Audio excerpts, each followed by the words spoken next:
Robbinsdale residents headed to the polls on Valentine's Day to elect a new council member. A special election was held to fill the vacant Ward 1 council seat. Former Robbinsdale Mayor Regan Murphy received the most votes, 22 votes ahead of Raymond Blackledge. Ward 1 represents the northwest part of the city. The results will be certified and the winner sworn in at the February 21st council meeting. After Tuesday's warm temperatures and all-day rain, the Hennepin County Sheriff's Office has issued a warning about lake ice conditions. The Sheriff's Office says local ice conditions are bad and getting worse. The Water Patrol responded to multiple calls for ATVs and snowmobiles that have gone through the ice on Lake Minnetonka. The ice on area lakes was already not great due to a high snowpack that acted as a blanket over the ice, creating slushy conditions. A new primary care clinic in Crystal will help serve the area's diverse community. Odom Clinic is open just off of County Road 81 near the Crystal Airport. It took over the site of the former Rostimo's Bar and Grill. The clinic will offer a wide array of services, treating everything from coughs and sore throats to chronic diseases like diabetes and hypertension. Our philosophy is listen to the patients and try and meet their needs. And make sure that they're able to go to work, have a good time with their family, and at least they know that their health care issues will be addressed completely. The clinic has a multilingual team with communication offered in a number of languages, including Somali, Arabic, Spanish, and Hmong. Today we bring you a story of a Valentine's Day tribute in memory of a Maple Grove woman who worked at Elm Creek Elementary School. There's a new bench in the hallway outside of her classroom, but that's not the only legacy to Jodine Raven that's at the school. Today we're having brunch for lunch. Oh, hi. Life comes at you fast in the school lunch line. We just do everything we can as fast as we can. 1 or 2 potato pads. Pancakes? Sausage patties? But Mike Raven can handle it. You got it. Oh, I love working with Mike. Just love it. We always count on Mike. 1 or 2? 2.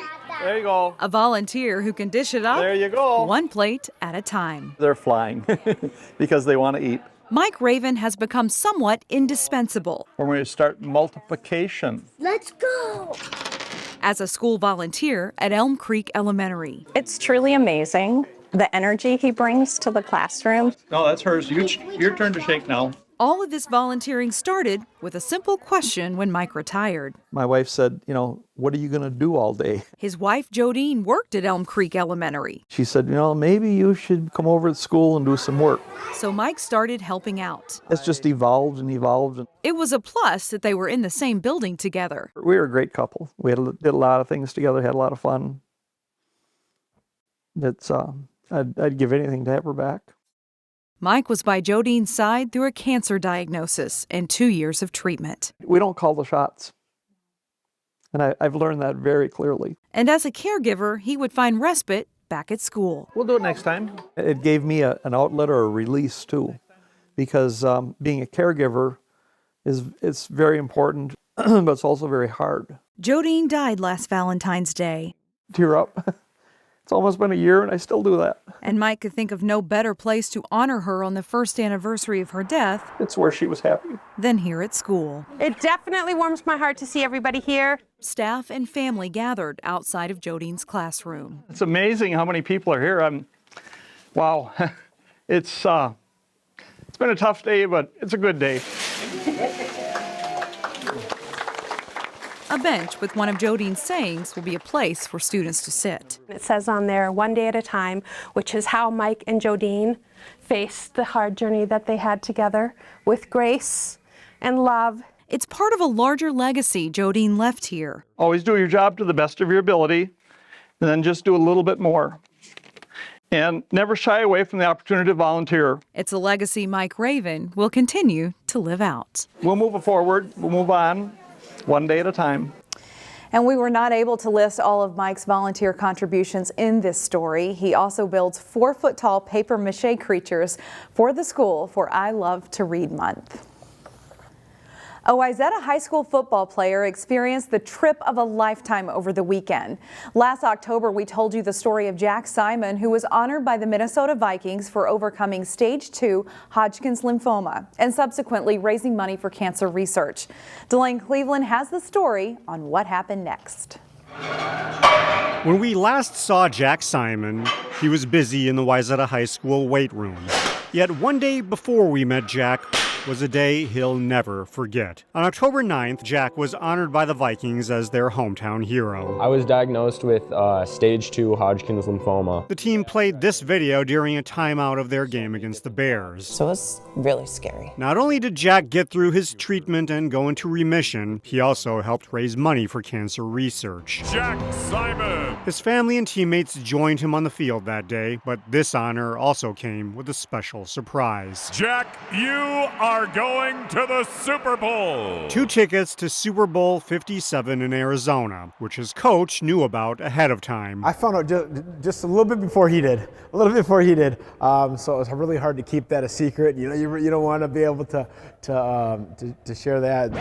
Fast forward 4 months. It was just really cool to watch in person. And Jack now has a full head of hair and a Super Bowl experience in his rearview mirror. It kind of felt like a dream. Like, I never really thought I'd ever be able to go to a Super Bowl. The Vikings helped pay for Jack and his family to fly out to Phoenix. He was able to take in the sights and then attend the big game with his brother. We were up in like one of the top corners, but the seats were really nice. We could see the whole field. Our section was kind of split between Chiefs and Eagles fans, which made it exciting. As exciting as the entire experience was, Jack said his work is far from over. Obviously, this experience was cool, but I mean, my goal is still to inspire people and raise a lot of money and do good things inside the cancer community. In Plymouth, Delane Cleveland, CCX News. So far, Jack has raised $9,000 for cancer research. Spots in the Section 5AA Girls Hockey Championship were on the line Tuesday, including a semifinal matchup between Maple Grove and Champlain Park Coon Rapids. Jason Malillo has the highlights. It's top seed Maple Grove against 4 seed Champlain Park Coon Rapids in a Section 5AA semifinal in girls hockey. The Crimson don't waste any time. 32 seconds into the game, Stella Retram scores for MG. Then 17 seconds after that, it's Retram with another marker off the pass from Ella Olsen. Maple Grove is up 2-rip less than a minute into the first period. Champlain Park Coon Rapids cuts the lead in half as Kylie Scott's shot is off goalie Danny Strom and in for a Bluebirds goal. MG gets it right back, though, as Retram sets up Kelsey Olsen, and she buries the one-timer. It's 3-1 Crimson after 1. No goals in the second period, but good action. Sydney Bernovic fights her way to the net for CPCR, but Strom makes the save. At the other end, Madeline Wastrel gobbles up the shot by Abby Oakland. And then late in the period, Wastrel denies a point-blank opportunity for Bella Shipley. So we go to the third with Grove leading 3-1. A scrum in front of the Crimson goal, and Emma Olsen chips it in as the Bluebirds keep fighting. The momentum is short-lived, though, as Maple Grove's Ella Olsen gets a fluke goal, and the Crimson lead is back to 2. CPCR doesn't fold, though. Scott scores from the point, and with just over a minute to go, the Bluebirds cut the lead to 4-3. But they run out of time, and Maple Grove advances to the section final with a hard-fought victory. In Roseville, Jason Malillo, CCX Sports. The Crimson face Centennial Spring Lake Park Friday at 7 p.m. at Roseville Ice Arena in a game you can watch live here on CCX1 or online at ccxmedia.org. The first state champions of the winter sports season were crowned Tuesday up on the Iron Range, and they include one local skier. After a runner-up finish in 2022, West Lutheran High School's Josh Nelson broke through and won the boys' individual title at the state Alpine meet at Giants Ridge in Bewabic Tuesday. Nelson had runs of 35.82 and 38.51 seconds for a combined time of 1 minute 14.33 seconds on a rainy day. Josh, seen here at last week's section meet, is the third Nelson to ski at state for West Lutheran and Plymouth, joining older brothers Sam and Isaiah. He's the only member of the Warriors team this year, and he ends his career with a state championship. Wayzata's Jagan Tuya finished 5th in the boys' race, with Simon McMahon of team runner-up Benilde St. Margaret's in 8th place. Sonia Pendergast of Wayzata placed 7th in the girls' Alpine race. The Heritage Christian Academy girls basketball team is putting together a strong season. The Eagles had to rally for a win Tuesday. Jay Wilcox has more. The Heritage Christian Academy girls basketball team facing a tough road test at Legacy Christian. It's mostly Legacy early. 7th grader Sarah Carlson is left open against the Heritage zone, and she nails a 3 as the Lions go in front 18-7. Heritage has a lot of trouble stopping 6'3" post player Anna Stromberg. She goes coast to coast for the layup here and is in double figures in the first half. It's 28-14 Legacy. But Caitlin Jones buries the last of 3 straight threes just before halftime as the Eagles pull within 31-23 at the half. It's a sign of things to come. Second half, and Jones nails the 3 from the top of the key as the Eagles quickly close the gap to pull within 3.